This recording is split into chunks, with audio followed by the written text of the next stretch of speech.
Assalamu alaykum hormatly ýylyşlar. Şu gün 2020-nji ýylyň 30-njy maý hepdeniň anly güni. Hoş geldiňiz Demokratik platformasynyň kanallarına. Hormatly watandaşlar, ine şu gün biz bir gaty aýlanç habar aldyk. Umyda Bekjanowa Türkiýede migrasiýa tarapyndan taklanyp ine deportasyon lagery goýuldy. Umyda Bekjanowa oran bir grajdan aktivisti, bir belli bir toparyň içinde aktivistçilik edýär. Oran bir öz haklaryny we beýleki adam haklaryny gorumana kömek edýär. Hormatly watandaşlar, ine bizim şu geçleşigimizde biz Alisher Sahatowy, Abdullah Orusowy we Umyda Bekjanowany boşatmalygyny hökman suratda Türk hökümeti şolary azad etmeligini, şolaryň dokumentlary näde oran bolsa, düzük dälen bolsa, şolaryň günäsi ýok, şo ýanky dokumentlaryna sebäp ony Türkmen hökümetiniň günäsi. Şol adamlary hökman suratda tutsakdan boşatmaly we şolary hökman suratda syýasy bosgunlyk bermeli biz Türkiýe döwletinden talap edýär. Onuň üçin biz ulu hatlary ýollaýar, diňe Türk hökümetine däl, bir topor ýanky adam haklaryny goraýan gurumlaryna, bir topor halkara gurumlaryna, bir topor döwlet ýolbaşçylygynyň gurumlaryna. Erteden başlap Umyda hakynda da biz ýanky tekstlerimize goşup oňum ýagdaýyny beýan eder. Hormatly ýylyşlar, ine şu gün biziň bilen efira Muhammed Düýji, ýagny Demokratik Güýçleriň Konstitusiýon Sentrynyň ýolbaşçysy Muhammed Düýji gatnaşýar Kanadadan. Muhammed abi, hoş geldiňiz. Selamun aleyküm Murad ağa, selamun aleyküm vatandaşlar. Hoş gördük Murad ağa. Sağ olun. Muhammed ağa, men ýalňyz efira başladym, siz gelmäkäk. Ýa men Umyda boýunça ýanky gurrun berdim watandaşlarıma da. Biz ine Döwletli Halk Hereketi bolup, demokratik opozisiýa bolup näme etjegmeli, näme etmeliligini. Hem şu gün çykyş etdiňiz şu material barada 2 ay geçleriň şu Umyda barada ýanky halkymyza bir ýetirteňiz, onuň eden işler boýunça, aktivistlik boýunça gowurdy. Ve Murad ağa, Umyda bir ayal ki 2000-nji ýylda märde şu halk hereketi başlany bäri şol ýeka maşgala közenip ýören Türkmenistandan Türkiýe gelen öz durmuşyny düzeltjek bolup çağalary aňyrda közenip ýördi şol. Covid döwürlerine de näme etjegini bilmäni öýünden kowdular. Ara bir topor közenmeleri şu başyndan geçirdi. Hiç wagtym şoň niýeti öňe çykyp aktivist bolmak dedi. Ýöne gördi, hiç ýol ýok. Türkmenistanyň grajdany bolsam, sen öz ýurduň düzeltjek bolsaň, hökmen sen bir hereket etmeli. Sebäbi şu hökümeti boyun etmesen kanunçylyga bilen etýän oýunlaryndan hiç wagt sebep bolana.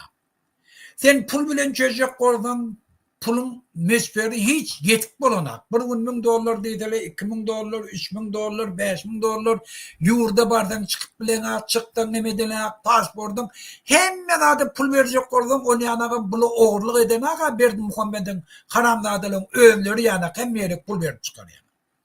Şol için bula hiç şundan sebep bilen. Şol için hem ahirde yeketak bir yol tapdylar. Kanun boýunça öz hakykyny gorap ýurdun içinde siyasi ütkeşikler geçirmek.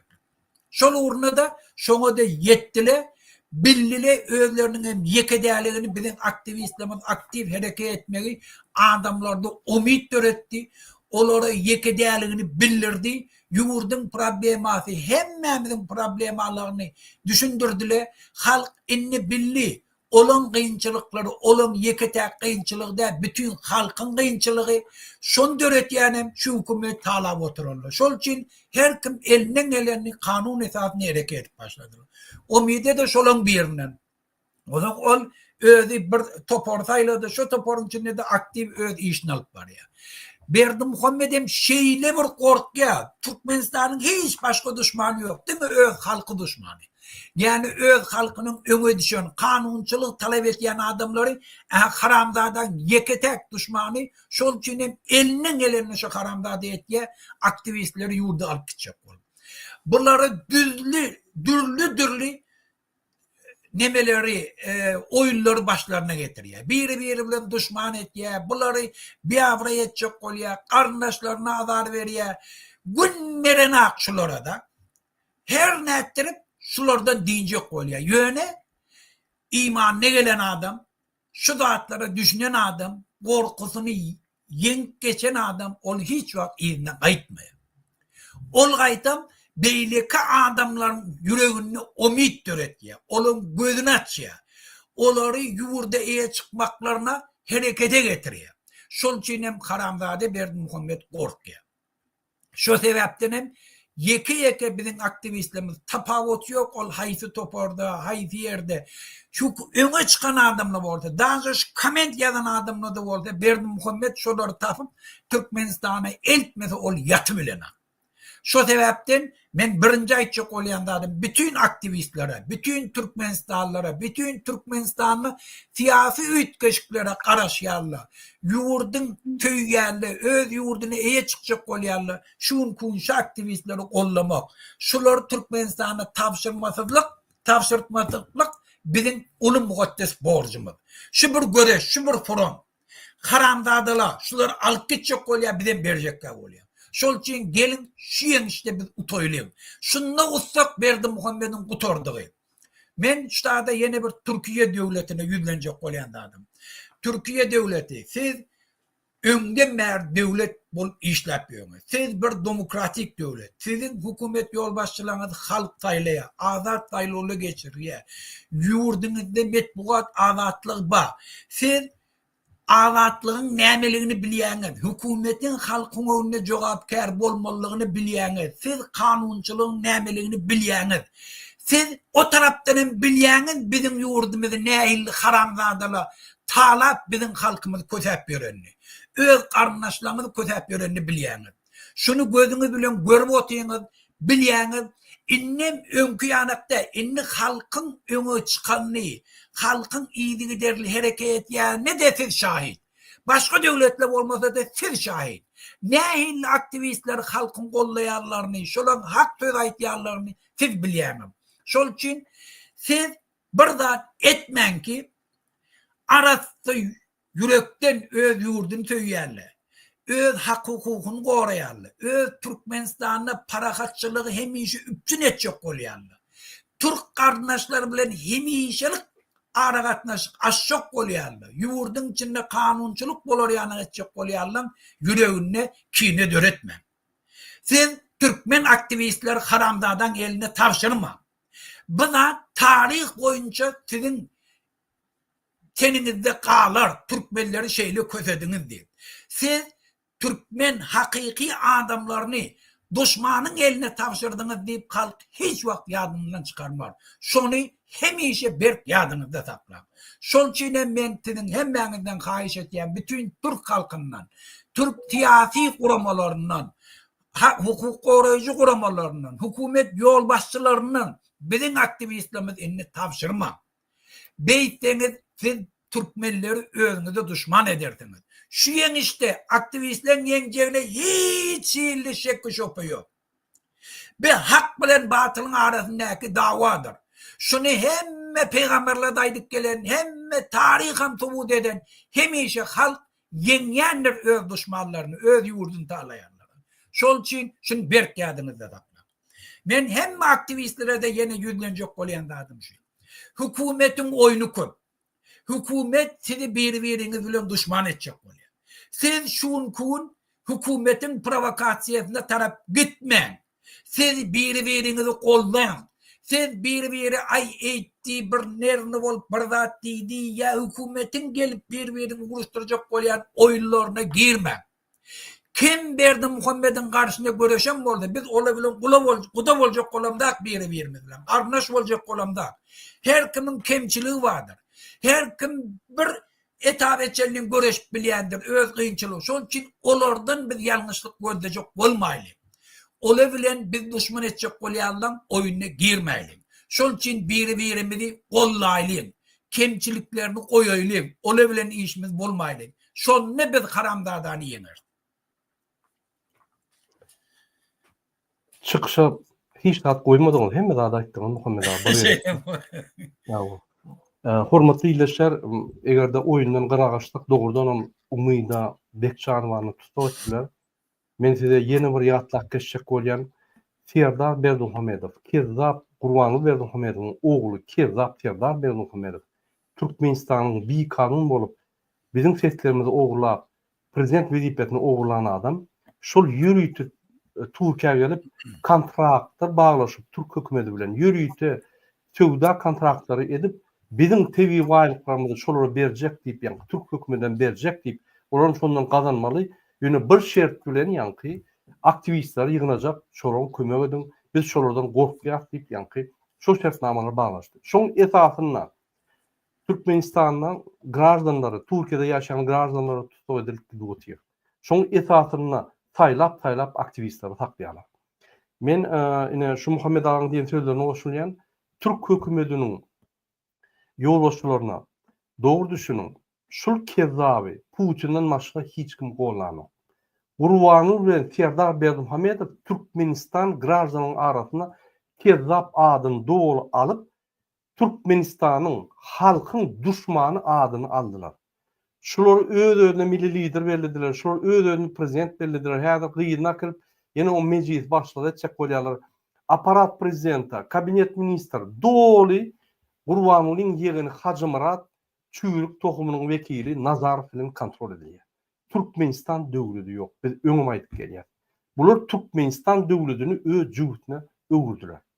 Indi Gurbanly Berdimuhamedow bu ýyňy bilen Macron, ýani Fransaň prezidenti bilen duguşup Gurbanow dewletini yapmaly, Gurbanow Türkmenistany iýermeli diýip haýyş edip geldi. Ananyň üstünden gülüp maskarasyny çykardylar. Ýewropa gelip şolara ýazatlar aýtmak, ol bir diktatoryň aňyr başladygyny görkezdiň bolýar. Üstünden gürkitdiler. Şoň Gurbanow özüni ýene tanatdy. Hormatly ýyleşer, men näçe şu zatlar size gurrun berýän? Häzir Türkmenistan hökümetini basyp alan bandit topory Gurbanly Berdimuhamedow, Serdar Berdimuhamedow we onuň dogranlaşlary Türkmenistanyň aktivistlerini ýok etjek bolup topulýarlar. Ya biz ýeňýär, ya ol ýeňýär. Olar ýeňýär. Bizi ýeňseler bizim arkamyzda 6-7 milyon goly halk bar. Ýeňip bolmaz. O hemme halky gyrmaly bolýar. Şoň üçin hakykaty, dogruçylygy, adalatlygy isleýän adam eýýän Gurbanly Serdar Berdimuhamedow bandit toporyň düşmanydyr. Şoň üçin biz islemesek talihatly, awraýly, adalatly ýaşajak bolsak, konstitusiýa hormat goýjak bolsak, biz eýýän olaryň düşmany. Biz eýýän olar garşydaş, sebäbi olar. Diňe schema, korrupsiýon dwijeniýe, adamlar talamak, halktan pul almak, ýani tebi waýatlar ogurlamak sistemany alyp gidip barýarlar. Olar Türkmenistany dagyp ýör. Indi Türkmenistanyňky bir topor bizi gollayan aktivistlara ýa-da hökümet işlerinde işleyen adamlar ýüzlenýän. Pikir etmeň, dewlet aktivistleri baýdak, demokratik opozisiýa aktivistleri baýdak baskylap Türkmenistanyň gраждан uruşyny döretjek bolýarlar. Olar ýaldat ýok. Egerde bir baýdak baskylan bolsa, on aňarsy ýetdiýän. O görgüli maşgalaty gelip ýör, o görgüli ýani adamyň haklaryny gorajak bolup her adetde hiç ýyly variant tapman şu netije geldi. On öz netijesi. O diýmek hemme opozisiýa beýle bolmaly diýen zat ýok. Biz sizin ünsüňizi çekjek bolýar. Biz size ýatlatjak bolýar. Biz egerde Türkmenistana baryp şu meseleleri çözmesek, Türkmenistan ulu gраждан uruşuna girýär. Gраждан uruşuna biz girdirmeýär. İçinde halk bilen gürleşip dur. Her kim garaşar. Şu bir zat bolaýsa, şu eline kätmeni, eline bıçağı, tayağı, käseni, çemçäni alıp ulanyp hökümetin üstüne alacak. O ýerde ol hökümetin üstüne, bir hökümetin üstüne var, bir polisiýaň, bir emhemeň, bir hökümet işgäriň, bir korrupsiýon hökümetin üstüne, häkimin üstüne algap biriň arasyna gраждан uruşýar. Sebäbi ol häkim öldürür, häkimin garnaşy muň garnaşyny öldürür. Ol emhemeň ýa garnaşyny ýakgaýdar. On dognardaşy muny ýakar. Şeýdip gраждан uruşyny iki topara bölünýär. 2-de 5-10 topara bölünýär. Şunu kim peýdalanar? Gurbany etýärler ben. Bize grazdomşy gerek. Bize hökümet işinde işleyen, arada zähmet çekip özgörçlükler taýýar, çalışmalar taýýar adamlar gerek. Bize organlarda işleyen, hemme hak hukuk gorayan organlarda hakiki hak hukuku ve döwletini gorajak adam, watany gulluk etjek adam geljekde. Ine şol adamlar gerek.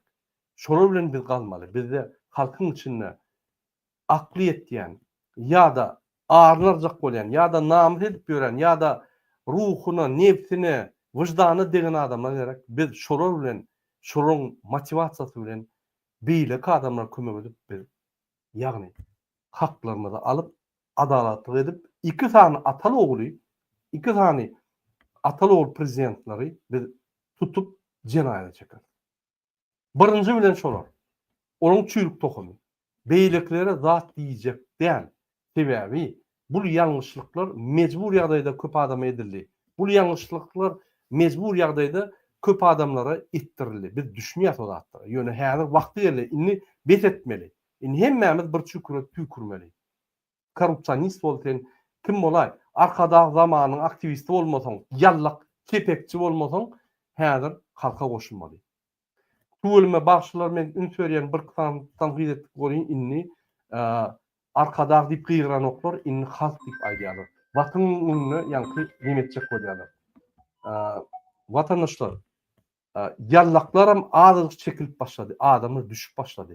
Bizim başka lazımız yok. Biz hökümet suratda dini yeňmeli, Türkmenistany ütkötmeli. Men ine aýdýan gelecekde, ýakyn gelecekde biz halkymda ýülener we şol data hemmäňi taýýar bolup durýar. Biz şu ýere baryp hemme zady bir gerekde düzler. Ölýänim bolsak öler. Düzýänim bolsak düzler. Eger biz oňurup ýetişmesek beýlekler gelbeder. İnniki pakaleni gelbeder. Men ýene bir gerek MHM, polis, gorunmak, prokuratura, suud işlerini ýönýän. Size nesil gerekmi? Türkmen nesil gerekmi? Nesil gerekkä bolsa, erti çağan kime berjek? Ya haýdy ýydaljak. Eger doğumlarına şon közenýän bolsa, diňe sen gülýal korrupsiýada ýaşaýan bolsaň, sen aýratyn bir döwletiň içinde ýaşaňa, sen halkyň içinde ýaşaýan. Deneyeti çağan öğrentirmeli, çağan kötünmeliler, çağan köçüde yaş gelin, köçe açıkta bir yeğen alıp zorlamalılar. Senin bir adalatlı diyen çağana, nesiline, geleceğine, ya yok mu? Ya kezzaplığında kalacak mı? Bolya kezzaplık edip, men işleyebilen deyip, yani pul oğurlayan. Ol bir tarih, yani gelecek tarih, nesil tarihi, ol hemmemde değişti. Ondan kaçıbilecek yeriniz yoktur. Şonun için, egerde azıcık vicdanınız galın olsa inansandan, egerde azıcık niyetiniz krediyen olsan, minimum koşulma, maksimum kömög. Ine size haýyş. Şundan soňra siz arkada deyip, grajdan aktivistler tutup, şinel geyip, oňa izolator geyip, vurup başlasaňyz, siz ýerin aşagyndan tapar. Inanyň, ýerin aşagyndan tapar. Bir-birden kim kaçan geldi, kim urdy, hemme zady izarlar tapar. Bir aktivista el degeren bolsaňyz jogap berersiňiz. Sen wara göwroglyň kakasy bolar, men gönaýan diýer. Gördük, göwroglyň kakasyny gördük. Şu ýerde Fransada, Ýewropada gördük, öňe men diýenleri gördük. Yaralary gördük, hemmetini gördük. Şoň üçin size diýär. Kanun bozmaň, adalatly bolun, mert bolun, türkmen bolun. Goýuňyny bir iki sany öňüň orunmayan kezzap bir çimolar gorlap halka gyrıp ýatýar. Goýuňyny, bolyny, ýüräliň. Şoň üçin taýýar bolun, hemme demokratik opozisiýa ýürüýär. Taýýar bolun. İçindekiler daşary gitjek bolup gaçyp ýöremäň, indi boldy içine girmelidir. Daşyndan bizi eşdiýänler içine girmeli, boldy, girmeli, düzeltmeli. Bilen bar ýa. Bolunny. Şular wara ýerin aşagyndan tapmaly. Gyrbildiler dogunaryny şymary. Rak ketel etdirip, mümkinçilik bermän, depressiýa, press edip, ýa hiç ýyl azatlyk bermän, adamlara ışık görkezmän, türmäň içinde oturan ýaly, hiç ýyl mümkinçilikler, pullary ýok, mümkinçilikler ýok. O, häzir 9-njy 10-njy klasda, 10-njy klasda okuyan oglanlar diýär. Murada häzir tombus bolýar, iş ýok, bir iş gazanyp bir bala alınjak. bir nime alınjak en asamyzdan dilemäni utanýar. Pul ýok en asalarymyzda. Bir eklemäne pul ýok. Bilen bir balak geýmeli, nime geýmeli, bir zat alınmaly, iş ýok diýär. Ogrluk edämesen, kimi öldürmelen bolsa, kimni ýakmalan bolsa aýdyň diýip durar. Ine grazdan bolýar. Bir etjek bolsak damly ededir. Ine grazdan bolýar. Şoňa ýetmeýär. Ýaş oglanlar diýär. Şu bir adam öňe çykyp köşküňe baranda eşitdiňiz, baryň şoňa. Baryp öz geljegiňizi soran. Ine mene aýtdy Muhammed agam. Goşak zadyň bolsa goşuň. Sesini gelen o. Men şu aktivistler hakkında aýtjak bolýan, biraz şu tutup başladylar, ben iýdi kesilmeýär. Şol üçin bizem öňki olleýiş metodlarymyzy haýyrlanmagy dowam etdirmek bilen kapitalyna başga metodlar hem häzir haýyrlanmaly. Olam inni bulara arda ýazanyň, haýyş edenin kän on ýana peýdasy ýok. Şo sebäpden biz ýörüýte bir komitet töretmelimi daşary ýurtda Türkmen aktivistlerini gollamak üçin. Kahar gazaply dünýä guramalaryndan talap etmänem oňarmaly. Ola Palestinde dünýäň men videosyny taňa uradandyr Murad aga. Giýjeti maska danyp İsrail kampaniýalary we İsrailden bäri tawar gelýän giýje şoň öňüne baryp şu gelýän maşinlaryň, gruzowy maşinlaryň öňünde ýatdylar. Sebäbi näçe halk kahar gazaply hereket etdi, on täsirim güýçli bolýar. Oňa degiçli guramalarym oýandyrýar. Oňa şola duýýar howp balyny. Bilýär Türkmenistandan grajdanski uruşa barjagyny ola gowdunýar. Şol üçin hem ola şoňa çäre görüp başlaýar. Şol üçin ben şu daşary ýurtdaky onuň strukturasy, ABS-ň strukturasy, demokratik döwletler Türkmenistanyň içindäki bolýan jinayetler duýar ýana kahar gazaply hereketimizi guramaçylykly ýörüýte komitet töredip biz şonu dowam etmeli. Şoň üstünde oturup işlemeli Murad aga. Bula pikir etýär, öňki bir tawar akmakly öz eje kakasyny gorap bilmäni giýlenip ýatan ýanak gadijek bolýar.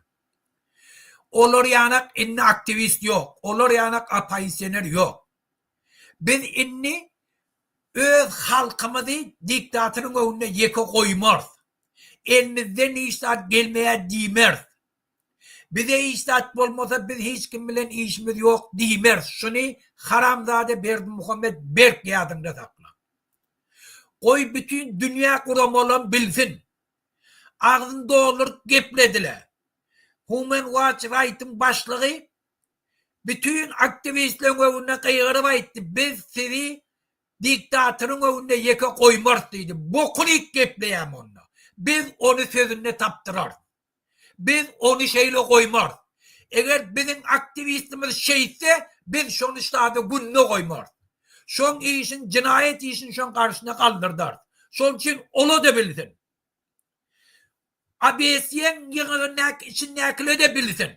Bir derek Ýewropa halkynyň puluny sarf edip oturmasynlar. Bizim berýän naloglamyny bir derek sarf edip oturmasyn Kanadadan pasol otady. Biz howpsuzlygy, adam hukuklaryny Türkmenistana ýerine ýetirjek bolýar diýip bokuny oturmasynlar. Biz olary Türkmenistanyň etýän jinayetini ýeke ýüzüne goýar. Bärdäki ofisiň men bilýän. Biz olara gün vermer. Şol için Berdimuhammed haramzade bilgin. Öňkü ýanak inni. Ol bir tawar akmak, nadarly ýanak inni sebäwindäki duran opozisiýa ýok. Inni biz kahar gazaply talap etmäni oňarýar. Biz size gün vermer. Şol için onu alıp gider sesini çıkarmarlar, bunu alıp gider sesini çıkarmarlar. Ol aktivisti provokasiýa bilen bir tawar zatlar diýdirip bir bilen uruş etdirip onu dowam edip bilersiz muka diýme. Ben şonu etdirtmez size.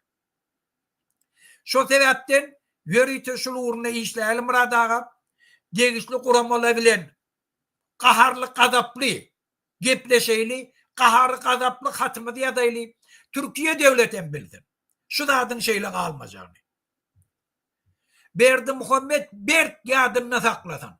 Sen birini akitte menni iyidi bolmam kadi pikir etme.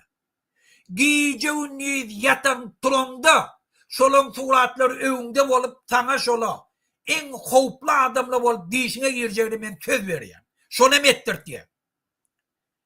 Türkmenistan'ın içindeki şoları eltip tavşıran adamları türmede şoları saklayanlar.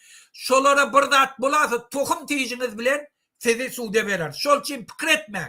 Şolara azar verip siz arkayını yatıp bilersin bu kadar. Bir şonu ettirtmerdi. O zaman ben yine bir mesela deyip geçecek burada. Hükümet özü bizim aktivistlerimizi provotsirip edip bizim bir tovar adamları aktivisti bizim aramıza salıp bizim halkımızın kanuni hareketini yoldan çıkaracak bolup ve yarak verýän, yarak tayin pullip getirtti. Biz o prosesten geçtik. İnnem hükümetin özü bizim aktivistlerimizi tebek bizim aktivistlerimiz birinci gedek siyasa katnaşarlar. Onun tecrübesi yok, siyasi tecrübesi. Devlet dolandırış tecrübesi yok. Şol için onları ağırlığa salacak oluyor. Bir tohur şonu yanak ağırlığa düşmeden mümkün. Sebebi inni halkımız yol gönderiyor. Bir fikir etkiye biz hava bir tohur yığınlanıp Türkmenistan'a barıp girip yurdun için düzeldip bilerim kadiye. O bir derek kurumlu olur. Gönü şonu yanak tarihte bolanım.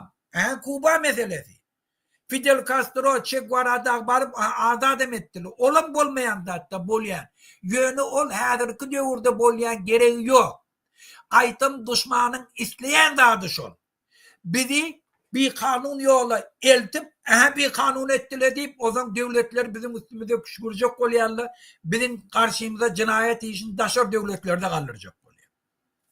Yöne bir tecrübeden bizim hem aktivistlerimiz geçerem, üstünlüklü geçerem, hiç kimse yani giden ağam, fikir kellelerine bolmağın mümkün yöne, fikir bolmaklığı, ol yol gözünmeklik, yöne nire o kozala bilzele, bizim şu tada aydı otik, şu tatlı bolanak, dine kanuni yol bilen, öz hakkını talep etmeklik, Türkmenistan'ın içinde halk yürüyüşü divaresin önüne varıp, hakimliklere varıp öz hak hukukunu talep etmeklik hükümet yolbaşçılardan atçot soramaklık yeketek önemli parakatçılıklı yok Türkmenistan'ın içinde siyasi ütkeşlik girmeklik. Şol için bizim hem hareketimizin şona uğruktırılan şu yol bilen yurdun içinde biz siyasi ütkeşlikleri geçirecek oluyor. Yurdumuza eye çıkacak oluyor. Hükümet işgärlerini oğurluk ettirecek oluyor. Hükümet işleyen adamlara yaşamağa, üstünlük kazanmağına, bay yaşamağa şart etmeklik bilen olan bir kanun hareketlerinin önüne geçecek oluyor. Bir kanun harekette ulu cezaları vermeklik bilen yurdun içinde korrupsiyan ayıracak oluyor. Kanunçılığı berkarar edecek oluyor. Şu sebepten bizim hem etyen hareketimiz dine öz yurdumuzun befidinden gelip çıkyanlar. Biz şunkun bilye Türkmenistan'ın içinde hiç kim hükümetin içinde işleyen arasında adam yok. Her gayfi hükümetin işine girmekten başla. Ta şunu kutoryanca bir kanunculuk yol bilen pul kazanan adamlar. Biz şu zatları gözünü tutmak bilen inni halkın hareketinin güç bağdalmağı bilen olurum şu harekete koşulmağına çağırmamız bilen bir yurdun içinde uli maçtap bir güne geç ilan etmek bilen yurdumuzu hemmemiz bilelikte taze ruh bilen taze sistemada anası öz yurdumuza hizmet eder yanak yurdumuzu östürer yanak şart edecek oluyor. Şol için hükümetin içindeki işleyenle de kredi oturmasınlar. Eğer yurdun içinde siyasi ütkeşikli bolsa bire hop avanar deyip. Yok. Eğer siz halkın hareketinin önüne bevet döretmeseniz, aktivistlerin karşısına cinayet etmeseniz, sizin karşınıza hiç illi cinayet kaldırılmaz. Şunu bilin. Sebebi islenlik siyasi ütkeşikli dünyanın yüzünde hükümetin içindeki işleyen adamla bilen şolun halka koşulmak bilen bilelikte parakatçılıklı siyasi ütkeşikli oluyor. Bollum burada. Okey. Hormatly vatadaşlar, men häzir bir adam öködeýin. Bu dinleň, onsoň men size konstitusiýany okap bereyim. Prezident saýlawlarında halkyň setlerini ogurlan kezzap kakasy tarapyndan Türkmenistanyň prezident wezipetini Sowet hökmüne alan Türkmenistanyň beýkanun prezidenti Serdar Berdimuhammedow sözsüzden aýdyberiň. Türkmenistanyň prezidentiniň wezipesine girişmek bilen öz üstüme yüklenen beýik borçlary, mukaddes we ak yürekli, hormat bilen we ýadawsyz ýerine ýetirmäge, Türkmenistanyň döwlet garaşsyzlygyny we beýtaraplyk hukuk ýagdaýyny goramaga, adamyň we raýatyň hukuklaryny we azatlyklaryny hormatlamaga hemde goramaga, Türkmenistanyň konstitusiýasyny berja etmäge we goramaga, ähli güýjümi we ukymy Türkmen halkynyň agdy birligine, onuň parahat durmuşyny goramak üçin bagş etmäge, Türkmenistanlaryň häzirki we geljekki nesilleriň şöhratyny hassa bilende ötermekler üçin ähli mümkinçilikleri peýdalanmaga, Türkmen halkyna wepaly we dogruçul hyzmat etjekdigme dawraly gasam edýär. Türkmen halkyna wepaly we dogruçul etjekmi ýanky dawraly gasam edýär. Ünswerin Türkmen baýlygyny alyp Türkiýe baryp onam söwda kontrakt edip Türk hökümetine ýanky berip kontraktları ardan bakadan maňa şu aktivistler men grajdanymı alyp gelin men şol başçak diýen adam kim bolýar? Halkyň prezidenti bolýarmy, halkyň düşmany bolýar? Ine şu ýaly kezzaplar bizi dolandyrýar. Men size ýürüýse konstitusiýanyň 3-nji maddasyny öködeýin. Hormatly ýerleşler, sevdim. 3-nji madda Türkmenistan aşağıda ýazylandyr. Öz yktyýarlygy halk tarapyndan amala aşylýar. Halk döwlet häkimetiniň ýeketek göz başydyr. 3-nji madda halkyň hiç bir bölüginiň, hiç bir gurumanyň ýa-da aýry-aýry adamlaryň döwletde häkimeti eýlemene haky ýokdur. Men size köplençe aýdýan prezident ogly halkyň atyny ýolaşdy kakaty. Gyýdy häzir ýagny mejlisin başlygy boljakdy. Ýa-da miýdiň başlygy ýa-da mejlisin başlygy. Hacımrat diýen bir kezzap, Türk Nazarow, ýanky Recep Nazarowyň ogly, ýagny Gurban Gulyň dogonyň ogly, ýagny Güýüsiniň ogly bolýar-da. Ine şol oglan bütün aparat prezidentiniň, bütün kabinet ministri kontrol edýär. Şondan bir soraw. Hiç ýyly çözgütler, netijeler çykarylan. Biri işe ýeşek bolsa, ýa bir ministr bir da tölecek bolsa, ýa kontrakt başlygy şoň üstüne geçýär. Näçe bonu diýär? Gurbanyň Berdimuhammedow şey dip, ogluny kabinet ministri, aparat prezidenti kontrol edýär. Serdar çüýrük başar bilmän, kaka men başar bilemok, men fan tehnologiýasyny geçirip, ýanky adamlar güldürüp, Gurbanow gülüp adamlar men üstümde güldürüp ýadadym men, kaka men başaramok, goýber diýär bolýan. Indi gyýyryny getirip, şoýra üstüne getirdi. Ogly başaranok. Şoň üçin ogluny kontrol edýär. Şoň üçin ogluny derek gidip bar ýerde eýýän 3-nji klubdan kardaldy. Hemmelerine bergidi. 500 milyon diňe un, çörek, ýagny buğdoy, soğan, kartuşka zat diýdi. Ine Merkez Aziýa döwletlerine berdi. Indi Merkez Aziýa bilen birleşek diýär. Ýöne bolýar, ona wiza açmaly diýse, agdyny ýumdy. Gorkýar, wiza açmam gorkýar. Merkez Aziýa. Wiza açmak bu hereket diňe halk üçin hereket. Wiza açmak hereket Türkiýe bilen ýa goňşy döwletler bilen halka kömek etmek hereket. Kim bir etdim şunu? Atalogul. Ýok. Bular kim? Kezzaplar. Niyazı öldürüp gelen banditler. Ubiyça diýem o. Manyaklar. Biz bular hökümet tutsak etmeli. Sen özüňe Türkmen diýen bolsaň şunu tutsak etmeli. Kim Türkmen şunu vurup ýa öldürüp ýa tutaýsa, şol Türkmenistanyň ömürlük gahrymany bolýar. Ýagny diktatorda gurundan däl ömürlük. Şoň üçin men aýdýan, kimiň maşgalasy şu rejimden kösenen bolsa, şu ýelenler kimiň dogonyny, gyýydyny, atasyny, ejetini, ogluny ýa birini zorlap, öldürüp yitiren bolsa, şul rejim, ýagny çürük tohum biýine azar berip mülkün zadyny alyn bolsa, aryňyzy aljak bolsaňyz gelin wagt berin. Bize tapawut ýok, haýsy motivasiýada sen gelýän. Bizim maksadymyz adalatly şul iki sany ataly ogly buluğundan tutup qadiyete getirip bütün dünýäde ökürmek. Kanun esasyna jogap bermek. Bizim maksadymyz Türkmenistanda kanuny adalatly ýürüdip Türkmenistan kanunçy beýleki sivilizasiýaga goşulyp öňe gitmeli. Biz şonu isleýär. Kim prezident bolsa şol bolar. Kim utulsa şol bolar. Açyk saýlawlar bolup bütün dünýä biz suud etmesek biz ýene diktatorlara girýär. Şonuň üçin maksat şeýle. Ol her inni gelen beýle bolar, beýle olur ýaly ertekleri ýadyňyzdan çykarmaň. Nähemçi başga döwletlerde indi gelen beýle bolanok. Nähemçi Türkmenistanda bolýar. Atewa sistemi ýüklenok. Daşdöwür ýallaklar. Yallaklary, çepekçileri inni yallaklyk edýän bolsa tutup 5 ýyldan 15 ýyl çel basmaly. Gurrun etmeli. Kim yallaklap başlady? Derre şo ýerden naruşlyk tutmaly. Boldy. Sebäbi yallaklyk biz diktatorlara getirýär. Täze sistemi guray. Ýene yallaklar bök çykyp yallap zat edip, o türkmenler ýokdur orada ýatdan. Indi moda bolup gitdi. Arkadagy şöhrat, arkadagy zaman, hemme şu dörejelik bolsa arkadagy bagly boldy. Ola ettirýär, düşnükli. Yallaklaram edýär bol beýleki normal adamlar oturup pikir edýär. Ya men kellem çarşdy, ya bütün dünýä çarşdy. Hemme zat ýer we goýup çykmady. Olam anfa, bir uly işden inanam.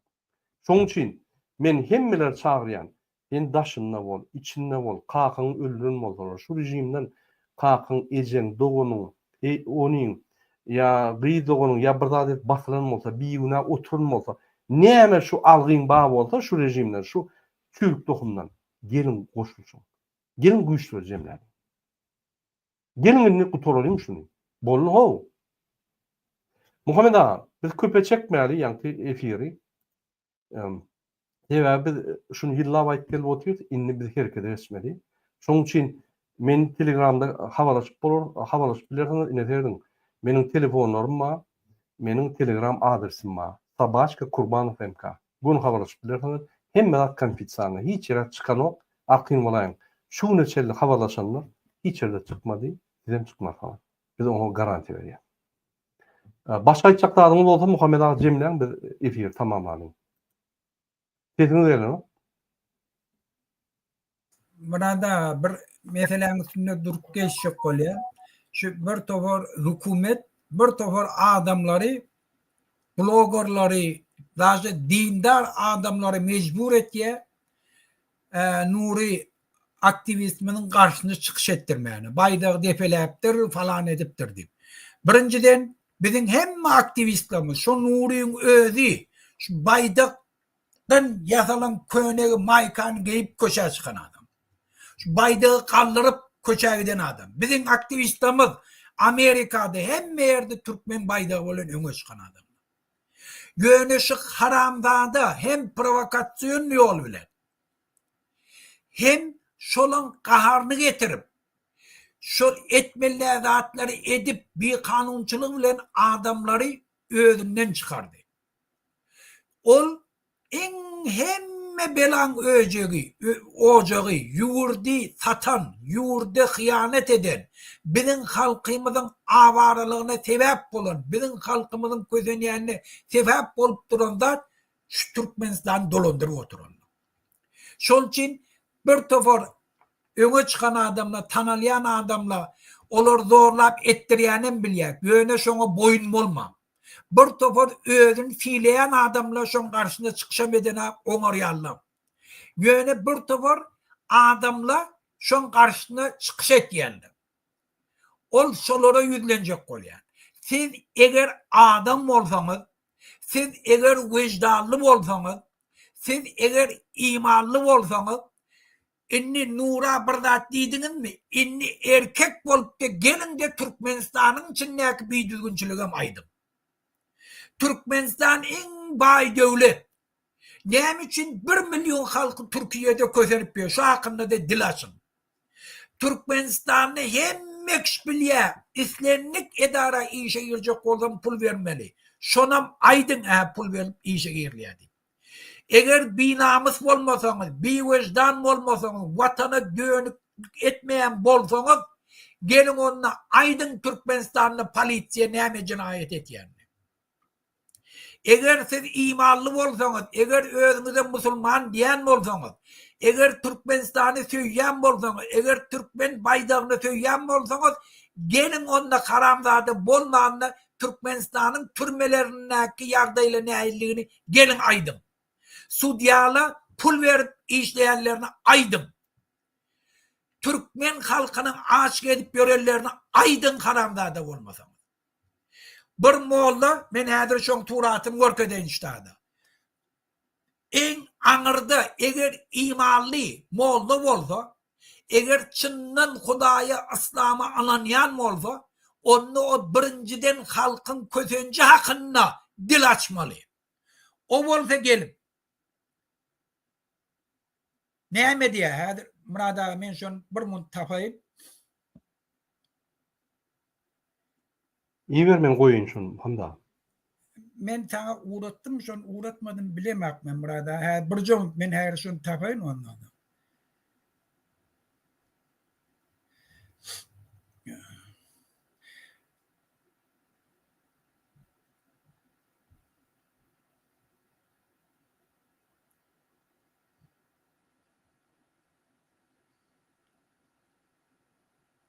Bağışlayan vatandaşlar, bağışlayan ben bir munşun.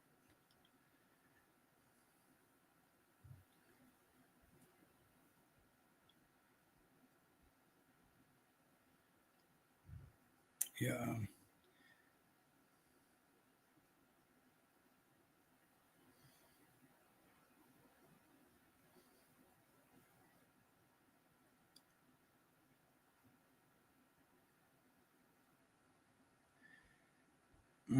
Ay men tapmadım burada.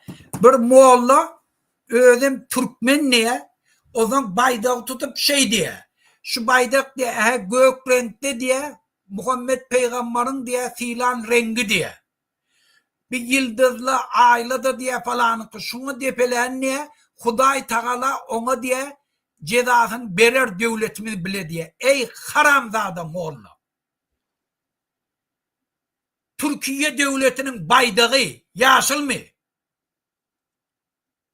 Yaşıl mı Türkiye devletinin baydağı?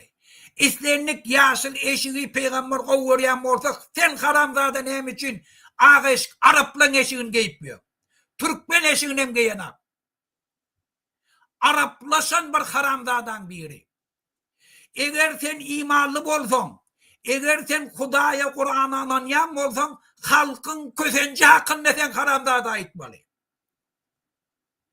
Sen şöyle edeni işin bilen İslam'ın üstünden hem depeledin, Kur'an'ın üstünden hem depeledin, Peygamber'in üstünden hem depeledin. Men Kur'an'ı kovuluyam. Hakkın tarafını tutmadık, haramzada molla bolmor. Halkının tarafını tutmadık, molla bolmor. Adalatın tarafında durmadık, molla, ol molla değildir, ol şeytandır. Sen şeytanın hem aňyrdy. Utanmany, hıcalat çekmeni, özüňi musulman görkedip de ýurdun içindäki bolýan büýdürgünçiligi aýtmany, gelip birinin nur diýen adam näçe ýyllap maşgalasyndan aýra düşen adam. Günäsem näme? Şu haramzady sen secde etýän adamlar şonu ýurduna göberen. Öz günnem aýlandyryp bilýän adam. Sen haramzadalan, sen hizmet etýän, secde etýän adamlar şolary közäpýär. Sen haramzada şol hakkında dil açmaly. Şol hakkında wagt etmeli. Ondan sonra gelip yine de çıkış etýär. Türkmenistanlı, Türkiye'de, Polşa'da eyle beyle gezip böyle öz ayarlarını görüp bilen aklı ayarlarım başkaları göğülleri gitye şolara maslahat veren kişi bolya hiv olman can edin diye ey haramzada beydiyeninden sen devlet ait şolara ruhsat veren aklı öz başkaları bilen bir yerde yaşamağa. Sen şu haramzada berdin Muhammed ait maşgalalar dargatyan, adamlan haram yola gitmekle sebep bolyan deydi. Ey binamız molla, ey şeytan tıpatlı molla, sen eğer adam olsadın, onu hiç vakt beydimerdin. Bir yaş oğlanın yalan edenine karışıp, gelip onu vurmağa dilin barmardı. Onu yanlıştırayanım, onu özünden çıkarayanım, sen secdetyen haramzadalam. Sen binamız haramzada, şun yanak bolonun için Türkmen halkıyla közenipmiyor. Sen eğer dindar bolsadın, imanlı bolsadın, Cuma sapar yanak kahraman bolordun, halkın tarafında dururdun. Şol için men bütün Türkmenistan'ın içinde öne çıkan TikTok'ta, YouTube'da çıkış etyen aydınçılar aytyan. Bak haramzadan tarafında durup aktivistlerin karşısında dil yetirecek olma. Bir avray olursunuz. İkbalınızı haramzada bağlaman. Şu haramzada molla yanak. Şeytan sıfatlı molla olursunuz. Boldu burada. Oya sağ olun. Men yeni bir aktivistler öldürmesini ya. Hormatly iyileşler, hormatly aktivistler. Şul kıyın ýagdaýda guruşun bir uly bir derejede galan wagtynda birek ýerinde gowunuňyza degip ya birek ýeriňizden görüp nimetmeň. Bizim o real güýçlerimiz ýok, birini tutup ak gider ýa nime der ýa ýöne. Biz birleşip, güýçler birleşip, biz rejime garşy guruşmada biz utulýar. Egerde biz guruşmasak, birleşip guruşmasak, biz mümkin utmarsam. Şoň üçin halk bilen birleşmeli, aktivistler öz arasında birleşmeli diýip ýa-ni birek birini gollap ýörmeliler. Ýok. Bar güýjüňi gazanly guruşa goýmaly. Gurbanul Berdimuhammedow. Bar belan görüp Türkmenistanyň Putin'in iti Gurbanul Berdimuhammedow. Şunu goýulýan, hökümetdäki işleýän ulum itler. Ulum Gurbanul itleri. Şoň üçin biz ine şoňa garşy görüşmeli. Erteki günü biz egerde utaýsak, onuň içinde ikinji etap taýlawlar. Ol aýraty mesele, oňa intak barynça mümkin ýolda bizi atpamalarlar. Biz bilemdi onu. Şoň üçin ol ikinji etap, ikinji zadyň gurduny. Häzir birinji gurdun. Kimde näme güýç bar bolsa, kim bir arna aljak bolýan bolsa, kim bir ýa-ni öňe çykyp hakyky prezident boljak bolsa, kim öňe çykyp erki deputat boljak bolsa, kim öňe çykyp halky öňünde, agyr günde halky öňünde durup işlejek bolsa, ine häzir moment. Geliniň. Halkyň agyr ýagdaýynda bir topar intellektuallar, intelligensiýa gyrada namatlap durmak. Biz size köp çağrışyk etdik. Siz utsak, erteki gün siz hem intelligensiýa bolmarsyňyz, müň akylly bolaýyn. Halkyň agyr uruna kömek etmedik. Gowunna geregi ýokdur. Şoň üçin halkyň içinde çıkarlar. Halk bilen bolanlar, halka kömek edenler çıkarlar, biz olur her wagtym gowlar. Şoň üçin erteki günde ay bizi ýok etdiler intelligensiýa diýmän, halkyň agyr gününe kömek eden ýokmy? Erteki halkym sizi bolmaly. Häzir moment şu näçe bizi gaty bassalar, şunça biz birleşip bir muşt bolup bir ýumruk bermeli şu haramzada. Inanyň birja adam Gurbanul Berdimuhammedow. Ya Muhammed abi birja adam Gurbanul Berdimuhammedow bizim hemmämizin killämizi, hemmämizin ykbalymyzy, geljek niýetini zaýalap duran adam. Aýdy Muhammed abi. Şu adam ki. Bana kim kafayı men goýaýyn. Aýyn muny aýdyp goýdyňyz, endi muny gaýtyp gelmäli. Bu. Başka nimeňiz bolmasa Muhammed aga tamam edäýin. Bolýar. Entek açyk işlermem ma. Şoň üçin watandaşlar işiň aratyna wagt tapyň. İşden soň öň işini taşlap hereket ediň tapawy ýok. Bir ädim edin. Videony paýlaşyň, kommentariýa ýazyň, pikirinizi ýazyň. Türkmenistan jaň edip aýdyň dogranlaşyna birden bir zat galaýsa basyň. Menem badyr, menem size näme gerek bolsa kömek edýän. Dostlaryňyza, ýarlaryňyza, daşyndan bir kommutda ýaşaýan adamlaryňyza düşündirin, gaçyp ýörmesinlerini öz ykballarynyň, öz Türkmenistanynyň men patriot, watandaş, men türkmen baýdak götürüp berenler kimin baýdagyny götürýär? Gurbanlyň baýdagyny götürýär. Halkyň baýdagyny götürýär. Halkyň tarapyna geçin. Halk bilen bolun. Birek birime kömek etmeden şu gün sen gowy erti sen agrulygyňda men kömek edem. Çıkalyň şu ýagdaýda. Şoň üçin her kim herekete girmeli. Kim herekete girmese özüne sorag bersin. Men wyjdanym barmy? Men namartmy? Men gorkokmy? Men ýallakmy diýip sorag berin. Soraga jogap tapsaňyzam arkyň ýaşap bersin. Hoşta bolun, indik gepleşip görüşelim. Bizim de yok Muhammed ağa. Hoşta bolun, indik duşuga çelli. Ne diýip boldy hemme aktivistleri alqalar, hiç tat diýdirmer. İnşallah. Biz görüşür, biz durup bolmaz. Hoşta bolun.